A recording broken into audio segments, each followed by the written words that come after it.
This is September, a wonderful month with so much to look forward to. The new school year, beginning of football season, end of summer's dog days, and the shift into fall. However, for realtors, September signifies safety. The National Association of Realtors has declared that September is Realtor Safety Month. Being a real estate agent can be exciting, fun, and motivating, but there are several risks inherent in what we do. Well, we have a fantastic guest for you today. Lender by trade, certified instructor, safety instructor by passion, with the best tagline in mortgage, closing loans and breaking bones. So today on Town Talk, learn some tips on how to stay safe and keep loving what you do. Are you ready? Let's go.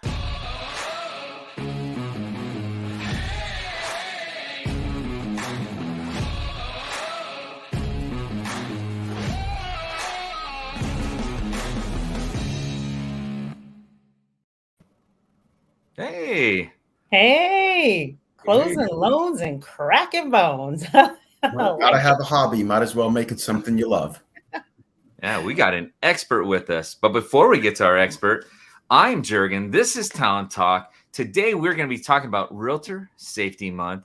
Not we have this greatest profession in the world, but sometimes we get complacent, and safety should always be at the forefront. Sometimes it goes to the side. So this is a great month to focus in on it, make sure we're being aware of things. Amit is going to help us. But with me up above is Davian Clarity. To the side, I've got your boy, Steve Chung, and our special guest is Amit Baruch. Davian, do you have an intro for Amit, or should we Oh, just let Amit get? He's so good. I mean, should oh we let my him introduce himself? gosh. Amit, you know what?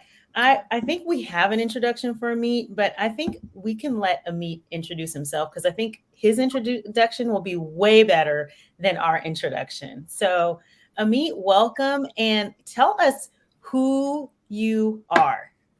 Thank you so much for having me, guys. I really appreciate the opportunity to visit with you again and to meet with your team later on. My name is Amit. I am a mortgage lender. I've been doing mortgage loans for 21 glorious years. I've seen the good markets, the bad markets, the no markets, the no doc markets, and we still keep on going. I love this industry. I believe in real estate and real estate finance, and that is what I do day in, day out. But in my past life, I used to work for the Israeli government. I did security and operations detail for them in the United States. That's where I started training. That's where I learned about security, self-defense, some of the other things that I bring to the table within that arena. And it's a passion that I continue to stoke. So I teach Krav Maga, which is the Israeli military hand-to-hand combat system. I joke that that's a lot of words for basically I teach people how to slam other people's heads into walls. That's the best way to be self-defense-ish. But I do teach law enforcement officers, I teach civilians, and I teach bodyguards how to do the work necessary to keep people safe and to keep themselves safe. That's good. And as we're talking about real estate and realty safety month, it's and I'm even do real estate safety, realty safety, realtor safety month. You know, this actually, and Jurgen said if you're in the real estate profession in the introduction, this actually crosses over to many other professions. We as real estate agents actually are more exposed than the normal person that's working a regular job, and so we tend to take our safety for granted, and unfortunately. There have been many real estate professionals over the years in the past that actually have lost their lives just in the line of duty, doing the work that they love to do is serving people and selling homes and have literally given their lives for that. And so we just want to make sure that there aren't any more statistics that get added on, and keeping people safe is really important. Amit, you are amazing in regards to your background, but let's kind of dive in a little bit Well, more. Davian, just before you get there, if it's okay, Amit, in addition to all the experience you have and just the passion you have for safety and realtors, you're actually a certified instructor, clock hour instructor as well. Yes. And you're actually going to be doing a class. This is all kind of in preparation too, that we're doing a class that you're actually teaching, leading. That's 3 o'clock hours. It's on September 27th. What's the time again? 10 to 1, I believe. 10 to 1? Yes, that's correct. And it is just fantastic. Again, so much of it is awareness. And everyone, definitely stay tuned, because we're going to talk about some things that will just pique your interest about the realtor safety. So much is awareness, but Amit, you're so fantastic about this. So Davey and I apologize. You're going to. No, you were fine. And giving that plug, we'll give another plug again towards the end, a reminder for the class as well. But, what are some of the things, that are important for us to know? I mean, so why is it important for us to have safety on the forefront as far as personal safety? Sure. Well, we are, and you guys touched on some great things. Safety is ubiquitous, whether you're selling real estate or going out on any given Friday night, Saturday night, or going to the movies during the week or whatever it is. We tend to think that we are insulated and safe. And many of us kind of walk through life with these blinders on that fortunately have never been removed for us. And I say fortunately because they become removed when we become attacked, or when we find ourselves in a place where we wish we weren't. And at that point, it's oftentimes too late. And people always say the same thing. Wow, that came out of nowhere. It happened so fast. And in truth, it's not always like that. But for real estate brokers specifically, y'all meet unknown people in vacant homes and in unknown spaces. And that just is a recipe for potential mishap and disaster. The person who wants to cause harm, the person who wants to steal from you, or worse yet, harm you physically, knows who you are, where you're going to meet them, what you look like, depending on what sort of information you put out there in social media or on your marketing materials. They know what kind of jewelry you might wear. They know what kind of car you might drive. These things can really appeal to a criminal. The criminal mind refers to this as crime by appointment. They know exactly where they're going to be, and they know exactly what they're looking for if they're going to rob or harm you. So the idea of just being safe, to me, it's paramount. I mean, everything that we work for, everything that we've strived to achieve in our professional life and our family life can be taken from us like that if we're not cautious, if we put ourselves in a bad place. Yeah. I mean, that's, there's so much into that. Steve, I know you've also attended with Amit. We've had the privilege of, learning from you as well. Steve, what is it like? What do you have for Amit? Can I add something in there real quick? One of the things that we didn't do in the beginning is we have a trivia question. So there is.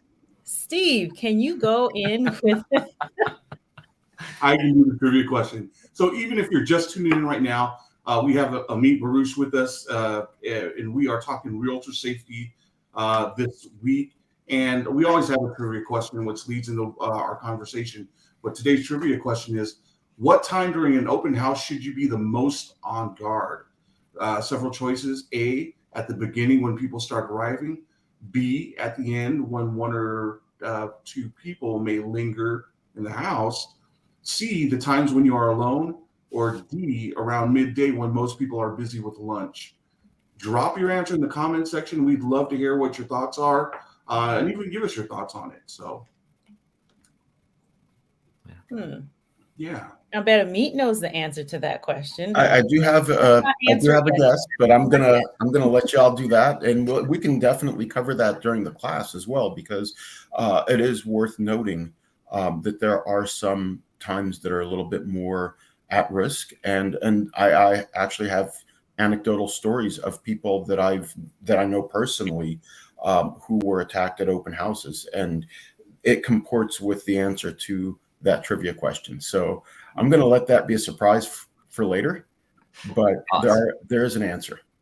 Okay, so we'll come back to that question so that we can answer the trivia question. But even as myself, one of the things that I think about, which I took away from your classes, when we talk about protection, is like you talked about layering, layering up in protection, because sometimes I know in this state it's really easy to get like a concealed weapons permit, and we had a lot of people who talked about that.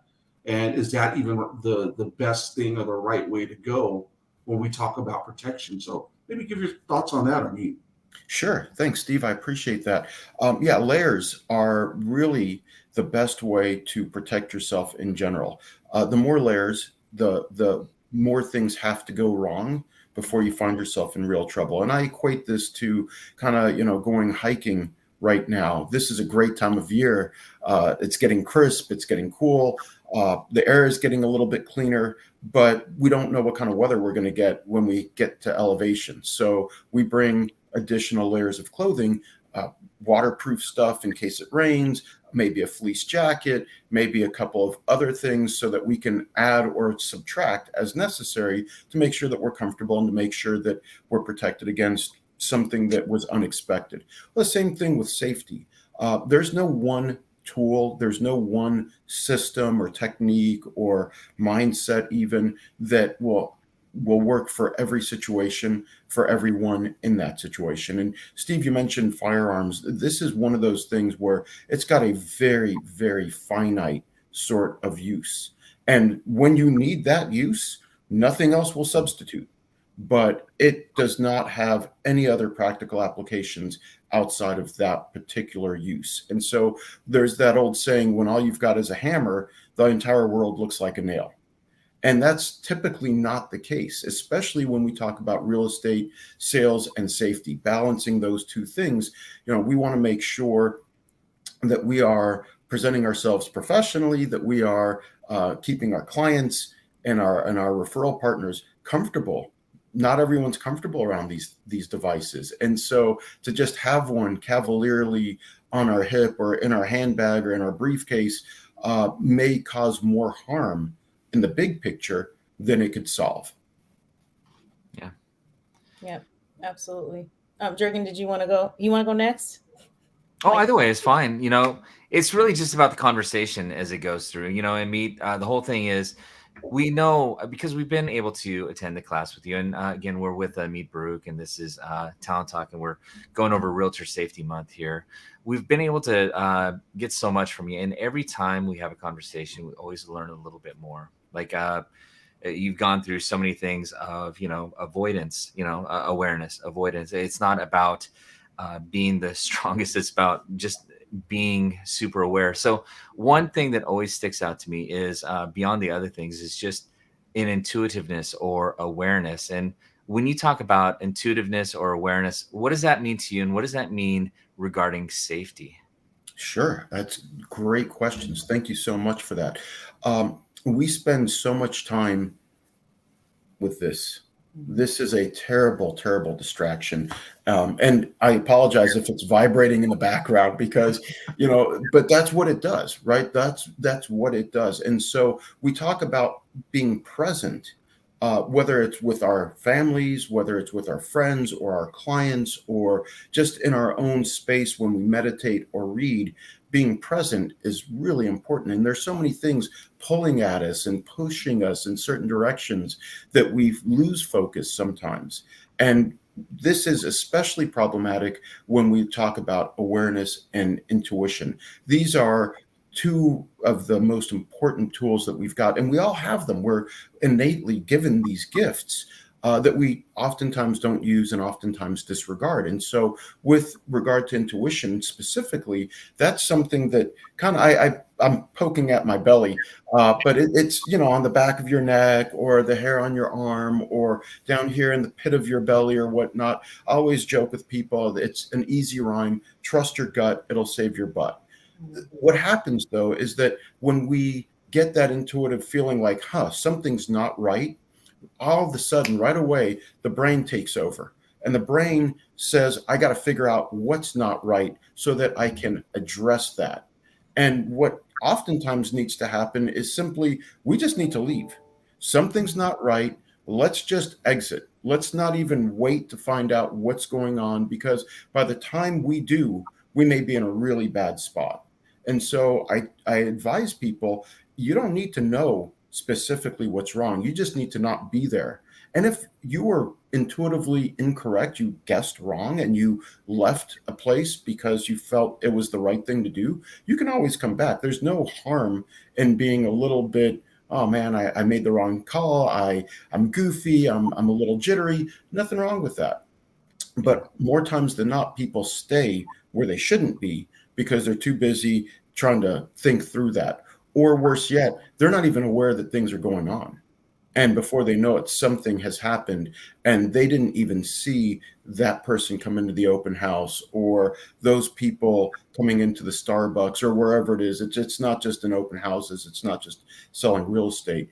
Dangerous people are all around us, and we oftentimes don't even notice what's going on. Yeah. You know, I know Davina's got something for you. Just on what you said there, I remember really specifically, and this is one of the things that is fantastic about the class you put together, is not only do you talk about awareness and give some examples of it, but you also have a couple of teaching tools to be able to look over, because there are things that people see that you, when you're doing things that you just don't recognize. And you did a really good job of illustrating that and getting everybody that's in the class to think a little bit more, because whatever we're doing, we're broadcasting things and that the wrong individuals are receiving, and we're just not, again, aware of that. So, Davina? Right. Yeah, I just wanted to touch on real quick. You said that, because of course your slogan is, taking loans and cracking Closing bones, loans and cracking bones. closing That's loans it. and cracking Yeah. bones. And, obviously we're not advocating violence in any way. You made the statement, I'll make a rhyme. We're not advising violence anyway. We just want to help people get away. Right. So that's really the thing is, having an escape plan, and then also being geared up so that if you can't escape, maybe you can, de-escalate the situation as a distraction so that then you can get away. Right. So this is where you share all the little nuggets on how to do that. But even just now, like having a, if anyone, wants to get something out of this presentation or this forum that we're hosting right now, is, maybe a few little things that they can do, like an awareness. And in the class, you talk about, knowing your environment, Mhm. right? So in just a couple of, in a few words or a few things, like what is something, an agent can do, even, if they're arriving to a home, what should they have on their mind in regards to how they can get away if they are in a situation that they need to escape from? Sure. These are great questions, and I appreciate you asking. And I also am not an advocate for violence in any capacity whatsoever. Nobody wins a fight. It's just degrees of losing. That's really all it is. And certainly we want to protect ourselves if we are physically threatened, but ideally we want to not be there in the first place. That's the best thing, is the one that doesn't happen. So what I would suggest to people is, in the quiet moments of your life, when I understand real estate brokers, that's almost impossible to have a lot of quiet, but when you're not under stress, when you're not at risk or in jeopardy or with clients or what have you, these are the times that I take to think about, what would I do? What would I fight for? And what would I just give away? For example, material possessions. I can always make more money. I don't have to fight and put myself at risk or harm myself or another person for my wristwatch or my car keys or those things. I'm willing to give that to somebody else and call the police and live to fight another day, as they say, rather than put myself at risk or create a situation that that's going to come back to haunt me later on. But there are certain things that, my physical well-being, my wife's physical well-being, that is a no negotiation sort of thing. If you're trying to harm my wife, I will do whatever it is that I need to do to make that problem go away. And I've already come to that conclusion. So I don't have to think about it, God forbid, at a moment when someone starts to harm my wife or try to harm my wife. I equate this to the fire drills that we grew up with at school, right? They drilled us on how to exit a building so that we could do it safely, so that the school teachers and the administrators could make sure that they could count everybody and not lose anyone in that chaos and whatnot. And everybody kind of knew their role. So we drilled this time and time again when the building wasn't on fire. And so everybody knew exactly what to do the moment that fire drill went off, and they executed that. And the same thing with real estate brokers. If you're pulling up to a home that you're brand new to, hopefully you would have seen pictures of it online. You would have researched that before you got there, and you can start making plans in advance of getting there. What would I do if I found myself in a particular situation here? Is there a back door that leads to a backyard that is fenced or not fenced? Is the fence gated? Is the gate locked?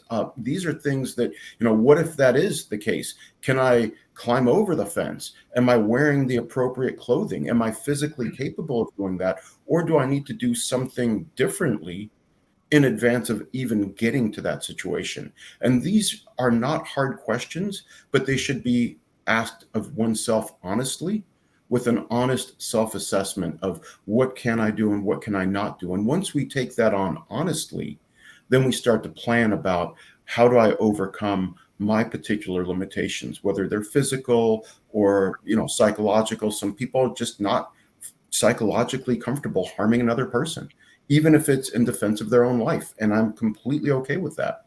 But they need to be aware of that before something happens, so that they've got options as to how to go about still protecting themselves.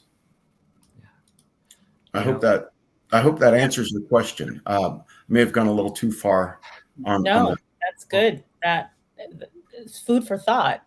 Thinking about things and being intentional, so that when things happen, you have a more of an automatic response instead of, because moments can be very, very important in times of, That's absolutely accurate. And that's really all training is. People feel incorrectly, that is, that if you're trained, you're some kind of superhero, you're Jason Bourne, you're unstoppable and those sorts of things. And really that's not true. The only thing that training does is it shortens your reaction time. It makes you a little bit more comfortable in these uncomfortable moments. And it gives you a little bit of a head start on responding to whatever it is that comes up, because you've prepared for it. That's really all it is. Training does not make you invincible. It just makes you a little bit quicker. Yeah. Amit, one thing truly appreciate about what you do in the class is first, just your passion. Like you're truly, truly passionate about it, and you live it, and you are so incredibly thoughtful about it. Two is you help expose like blind spots, scotomas people have, because especially walking around as a guy, I think I can pretty much kind of handle it. And the moment I start thinking I'm okay is the moment I expose myself to not being okay. There are some exercises you do within that. Same thing with just so much of what happens is not spur of the moment. Like when people are put in danger, oftentimes that started well before the appointment or the open house. People were already planning things. And so, you even talk about things you can do before things, about presentation, or just again, that super awareness that I think as we go about day to day, we don't want to think about. You talked about the inclination towards normalcy with our mind, just that we want things to be normal. And so we look for things to be normal as opposed to thinking they could be something different. Just all the things you do within that class are really fantastic. I hope, that everybody has a chance to do that. I know we'll put a link in. It's in there actually for anyone that's in real estate. There are actually clock hours in there. It's $30 for that. For clock hours, that's a great value, but way, way more important is what you go over and how you bring it back to the forefront. Or I shouldn't even say back to the forefront. Most of the time, it's never been in the forefront in most people's minds. Yeah. Right. It's unfortunate. I'm sorry, go ahead, please. I was just going to say this class can actually save your life, right? Like literally. So Yeah, and I hope that people don't take that to mean that it's scary. They are heavy subjects, certainly, but we try to make it as fun as possible. It's interactive. There's a lot of laughter. Like I said, the best way to deal with these sorts of things is to laugh. If you've got the ability to laugh when there's chaos going on, that doesn't mean that you kind of shirk your responsibilities to deal with it. It just means that I would much rather be loose and in a joking mode than tense and in a fearful mode.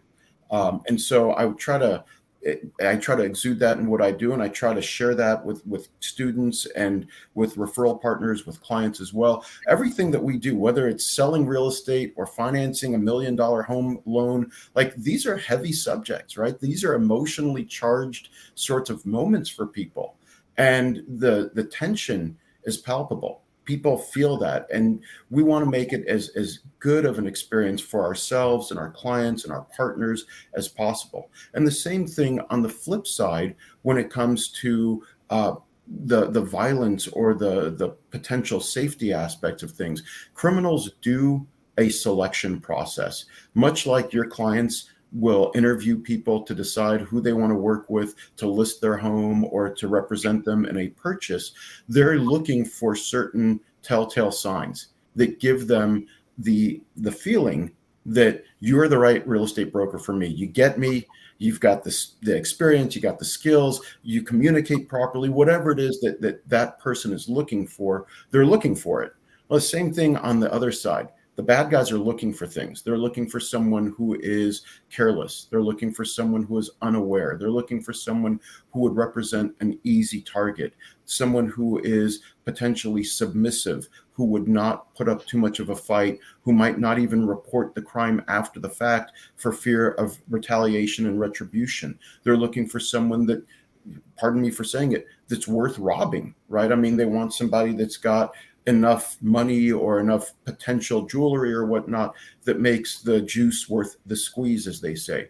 And they're constantly going through a selection process. They're looking at you. The bad guys are looking at you, and they're thinking, not this one, not this, that one. That's the one. And we have to be aware of that, and we have to position ourselves and carry ourselves in such a way that when bad people look at us, they're like, no, no, no. We don't want to mess with that person. Much like we want to position ourselves the opposite way when clients are interviewing us. They're like, that's my broker. I want to work with that person. They got their act together. It's the same thing. It's just two sides of the same coin. You know, while you were talking, I know we got to wrap up here in a moment. There's one thing that I forgot about with the classes. I'm so happy we have live classes again because the biggest value I think out of the class is we could watch something online. We can take tests online. We can do all this stuff online. But I think I've been at 2 of this specific ones, and each one has different value because there's so much. You do such a great job of interacting with everybody there.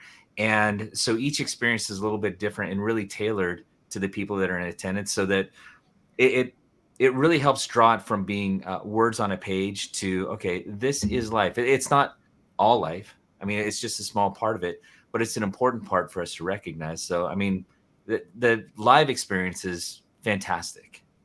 I appreciate that. And I agree with you. It's been a long 2 years, and I'm so happy to be on the other side of what we experienced collectively. But I do bring to the table, and I ask people at these classes, please bring me your questions. If you feel something, chances are one of your colleagues also has experienced that or is concerned about that.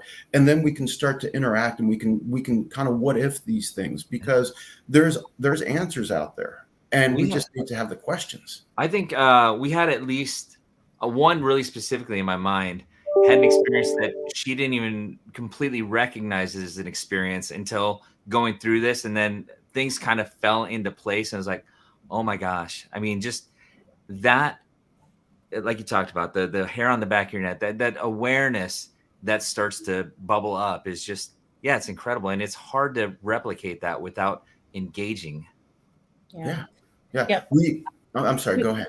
So we actually do need to wrap up because we're getting to be overtime now. And so Amit, as much as value you have, we're gonna have to save it for the class, right? We're gonna have so we have a trivia question. Steve, do you want to go through with our trivia question real quick? Yeah, absolutely. So what time during the open house should you be the most on guard? Is it at the beginning when people start arriving? At the end when one or two people may linger in the house? Or the times when you are alone, or around midday when most people are busy with lunch? So I would go with B, at the end when there, might be a couple of people lingering in the house, because I think those people might be bad people. I'm just saying. That's Davina's theory. I saw the answer, so I know.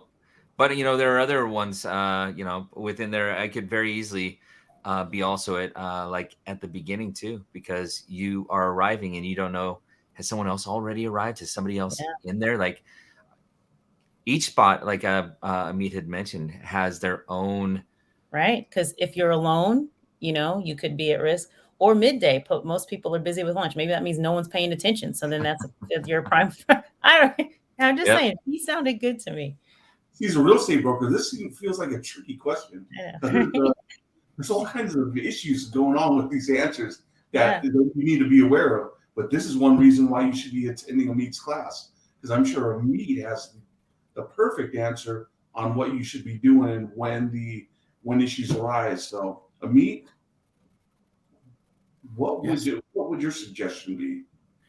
With regard to this particular question, I think number B is probably the most likely problem. And the reason, go ahead, throw up the answer. What's our answer? Yeah, at the end. At the end is when you're, first of all, you're tired, and that means that your guard is down. Secondly, at the very end, if it's advertised, let's say from 1 to 3, and you're at 2:55 or 3 o'clock or even 3:15, most likely other people are not on their way because they're like, well, we missed it.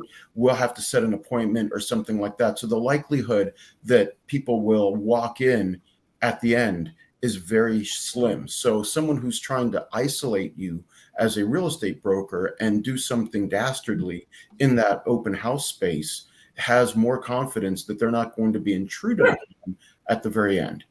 Wow. And that gives them, and I will share, I won't do it now because I know time is limited, but I will share a real story from 2019 that happened up north in Marysville at the end of an open house right on Father's Day Sunday.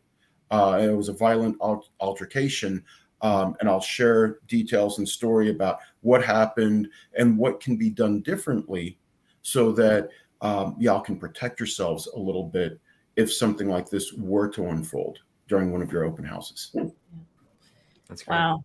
Well, thank you so much, Amit, for the information. I mean, and you are a wealth of knowledge, and you have the history and in regards to, safety and the training and all of those things. So we're really looking forward to having you for the class. Again, that class is coming up September 27th, which is on a Tuesday from 10 to 1 in our Olympia location. And so we are really looking forward to 3 o'clock hours, and it is $30. So the best money that you'll ever invest for your business and for your safety and health. And you also have a hands-on class. That'll be part 2. We'll talk about that on another date, which hand-to-hand combat, learning the tools and the moves. So that's a lot of fun. So we want to thank all of our listeners and everyone that's been out there, whether you've been on Facebook or YouTube, Spotify, any of our podcasts. We really appreciate you. Who's gonna wrap us up today? Well, I can, or Steve, if you'd like to. Like us, follow us. Like us, follow us, hit that smash button, and we will bring you some more great live content. Thank you, Amit, for coming on. Thank you, guys. Yeah. On the count of 3, we'll do a big Be Bold. 1, 2, 3. All right. Be bold. Be bold.